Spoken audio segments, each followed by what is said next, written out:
ইমামের পিছনে মুক্তাদি কি সূরা ফাতিহা পড়বে?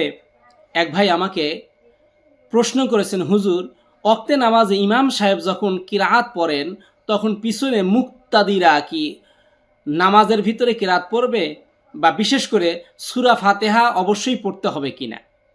আমি উত্তরে সংক্ষেপে বলতে চাই, এ ব্যাপারে আলেমদের মধ্যে দুটি মত শক্তিশালী আছে। কিছু আলেম বলেন মুক্তাদিকে সূরা ফাতিহা পড়তেই হবে, লা সলাতা ইল্লা ফাতিহাতুল কিতাব, সূরা ফাতিহা ছাড়া নামাজ আদায় হয় না। অপরপক্ষে আলেমগণের মত খুবই শক্তিশালী। অনেক আলেমরাই মনে করেন ইমামের কেরাতি মুক্তাদির কেরাত যথেষ্ট হয়ে যায়। উভয়েরই দলিল খুব শক্ত এবং মজবুত। এ ব্যাপারে মহান আল্লাহ রাব্বুল আলামিন পবিত্র কালামুল্লাহ শরীফের ভিতরে ইরশাদ করেন, ওয়াইদা কুরিয়াল কুরআনা ফাসতামিউ লাহু ওয়া আনসিতু লাআল্লাকুম তুরহামুন। অর্থাৎ যখন কোরআন তিলাওয়াত করা হয় তখন তোমরা মনোযোগ দিয়ে শ্রবণ করো, শোনো এবং নীরব থাকো, যাতে তোমরা রহমত লাভ করতে পারো। এটা পবিত্র কালামুল্লাহ শরীফের 7 নম্বর সূরা আরাফের 204 নম্বর আয়াতে কারিমা।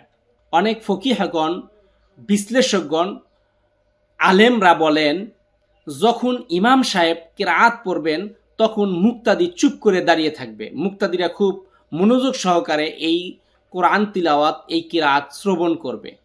অপর পক্ষের আলেমগণ একটি সহিহ হাদিস দ্বারা প্রমাণ করতে চায়। তারা বলেন রাসূলুল্লাহ সাল্লাল্লাহু আলাইহি ওয়াসাল্লাম বলেছেন, লা সলাতা লিমান লাম ইয়াকরা বিফাতিহাতিল কিতাব, যে ব্যক্তি সূরা ফাতিহা পড়েনি তার নামাজ হয়নি। এই হাদিসটা মুত্তাফাকুন আলাইহি, অর্থাৎ বুখারী এবং মুসলিম দুই কিতাবের ভিতরে সন্নিবেশিত আছে। বুখারীর হাদিস নাম্বার 756 এবং সহিহ মুসলিমের হাদিস নাম্বার 394। এই হাদিসের ভিত্তিতে ইমাম শাফিঈ রহমাতুল্লাহ আলাইহি সহ আরও অনেক আলেম বলেন মুক্তাদিকেও সূরা ফাতিহা বাধ্যতামূলক পড়তে হবে। এই হাদিসটাকে আবার হানাফি আলেমগণ আরেকটা হাদিস দিয়ে খণ্ডন করতে চান। রাসূলুল্লাহ সাল্লাল্লাহু আলাইহি ওয়াসাল্লাম আরেকটা হাদিসের ভিতরে ইরশাদ করেছেন, মান কানা লাহু ইমামা ফাকিরাতুল ইমাম লাহু কিরাআতাহ। অর্থাৎ যার ইমাম আছে, ইমামের কিরাতি তার জন্য কিরাত হিসাবে যথেষ্ট হবে। এটা সুনানি ইবনে মাজার 850 নম্বর হাদিস থেকে কোট করা হয়েছে। এই হাদিসের ভিত্তিতে ইমাম আবু হানিফা রহমাতুল্লাহি আলাইহি সহ অনেক আলেমগণ, অনেক ফকিহগণ বলেন মুক্তাদিকে ইমামের পিছনে কিরাত পড়তে হবে না, সূরা ফাতিহাও পড়তে হবে না। আমি সমসাময়িক যে বিষয়টা আপনাদেরকে বলতে চাই, আজকাল দেখা যায় মসজিদের ভিতরে ছোটোখাটো মাসলা মাসাইল নিয়ে মানুষ মসজিদে বিতর্কে লিপ্ত হয়, তর্ক বিতর্ক শুরু হয়ে যায়। কিন্তু মনে রাখতে হবে এটি ফকিহ মতভেদ, এটা মুহাক্কিক আলেমদের বিষয়।